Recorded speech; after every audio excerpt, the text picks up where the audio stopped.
Guys, welcome to my channel. आज फिर से मैं आपके लिए इस वीडियो में लाई हूँ spoken English free course. Part 1 में मैंने आपको सेंटेंसेस की बेसिक्स बताई थी। इसमें हम मज़ीद आगे चलेंगे और देखेंगे कि स्पोकन इंग्लिश में और कौन कौन सी चीज़ें ज़रूरी होती है, तो उसको हम स्टेप बाय स्टेप जो है वो कवर करेंगे। एंड आई होप कि आप लोगों ने जो मेरी पार्ट 1 देखा होगा वीडियो का, तो उसके बाद आप लोगों ने सेंटेंसेस की प्रैक्टिस भी की होगी। ये वीडियो भी बहुत अच्छी है और इसके लिए समझने के लिए आपको इसके साथ एंड तक जो है वो कनेक्ट रहना पड़ेगा विदाउट स्किपिंग। देखिए गाइस, कोई भी लैंग्वेज सीखने के लिए ना, किसी भी लैंग्वेज की जो बेस होती है ना, वो उसके टेंसेस होते हैं। अब हम सवाल करते हैं कि व्हाट आर टेंसेस। टेंसेस हमें बताते हैं कि कौन सा काम कब और किस वक्त हुआ है, होता है या होगा। इन शॉर्ट ये एक टाइम है, वक्त है। तो वक्त के 3 हिस्से हैं, टेंसेस के 3 पार्ट्स हैं, past tense, present tense, future tense. और मज़ीद ये टेंसेस जो हैं ये 4 ब्रांचेस में डिवाइड होती हैं।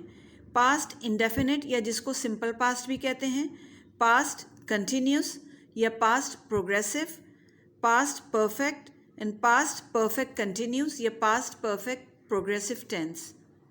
फिर प्रेजेंट इंडेफिनिट या सिंपल प्रेजेंट, प्रेजेंट कंटिन्यूस या present progressive, present perfect continuous या present perfect progressive. Future indefinite या सिंपल फ्यूचर, फ्यूचर कंटिन्यूस या future progressive, future perfect continuous या फ्यूचर परफेक्ट प्रोग्रेसिव। अब इस टेंस का स्ट्रक्चर क्या है, यानी formula, subject, verb and object. मैंने अपनी प्रीवियस वीडियो में भी यही बताया था कि सेंटेंस के 3 हिस्से होते हैं, सब्जेक्ट, वर्ब एंड ऑब्जेक्ट। अगर वो वीडियो आपसे मिस हो गई है तो उसका लिंक डिस्क्रिप्शन बॉक्स में दे देती हूँ मैं। अब सिंपल प्रेजेंट टेंस का हम एफर्मेटिव स्ट्रक्चर देखते हैं, तो वो है subject plus base form of verb या फर्स्ट फॉर्म ऑफ वर्ब और ऑब्जेक्ट। इसका नेगेटिव स्ट्रक्चर है subject plus helping verb plus not plus main verb plus object. और सिंपल प्रेजेंट टेंस के हेल्पिंग वर्ब हैं डू और डज। अब हम डू कौन से प्रोनाउंस के साथ यूज़ करते हैं, I do, you do, we do, they do. और डज हम यूज़ करते हैं he does, she does, it does. अब इसका इंट्रोगेटिव सेंटेंस का स्ट्रक्चर देखते हैं।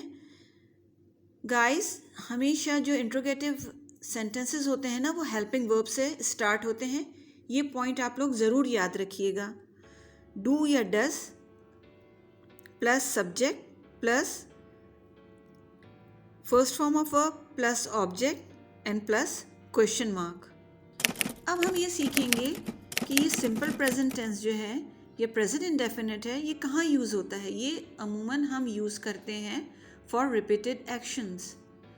एग्जाम्पल, आई ईट ब्रेकफास्ट एवरी डे, मैं हर रोज़ नाश्ता करती हूँ। आई रीड गुड बुक्स, मैं अच्छी किताबें पढ़ती हूँ। I always study in the evening, मैं हमेशा शाम को पढ़ती हूँ। I always take a nap after lunch, दोपहर के खाने के बाद मैं थोड़ा देर सोती हूँ।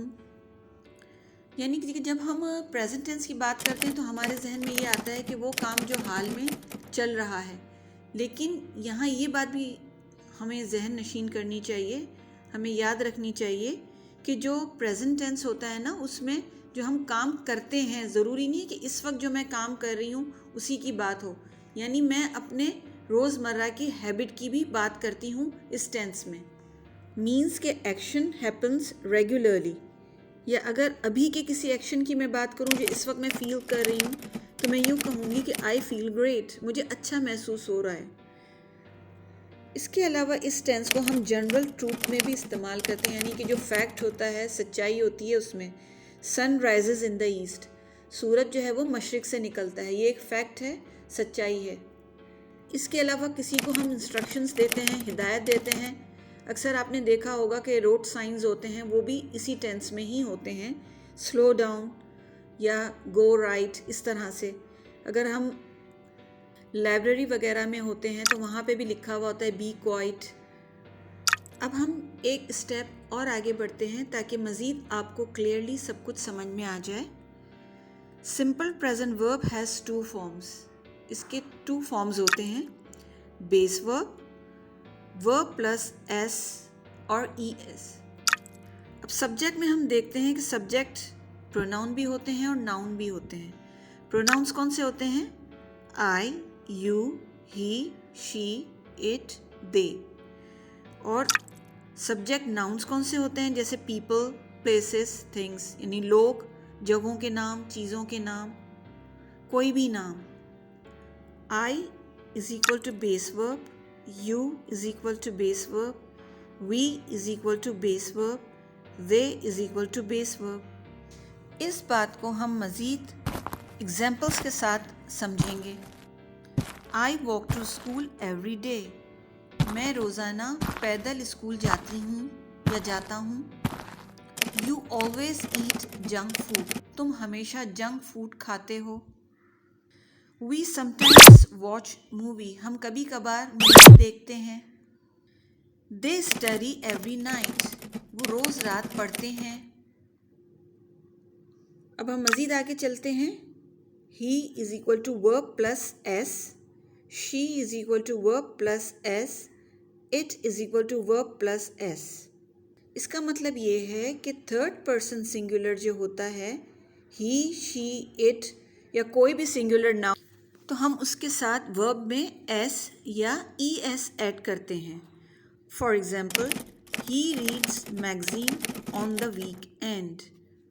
वो हर हफ्ते मैगज़ीन पढ़ता है। आपने देखा रीड के साथ हमने क्या ऐड किया? S. She washes clothes on the weekend. वो हर हफ्ते कपड़े धोती है। वॉश के साथ हमने क्या ऐड किया? E S. It sleeps on the mat. वो मैट पे सोती है या सोता है। इट अमूमन जो है वो हम एनिमल्स के लिए यूज़ करते हैं, ख़ास तौर पे जब जेंडर हमें पता ना हो, और प्लांट्स वगैरह के लिए भी और नॉन लिविंग थिंग के लिए भी। तो आपने नोट किया आई, यू, वी, दे के साथ जो मैंने सेंटेंसेस बताए उनमें एस या ई एस नहीं था। इसी तरह प्लूरल नाउन्स के साथ भी हम एस या ई एस ऐड नहीं करते। For example, the students take bus to school. यहाँ हम टेक्स नहीं कहेंगे, हम टेक ही रहने देंगे। The boys play football. लड़के फुटबॉल खेलते हैं, तो यहाँ भी play base form of verb as it is रहेगा, इसके साथ एस या ई एस ऐड नहीं होगा। सो व्यूअर्स, आई होप कि आपको ये वीडियो पसंद भी आई होगी और इसका कंटेंट समझ में भी आया होगा। So I request you to subscribe, like and share, because sharing is a good habit. Until then, have a good time and happy learning.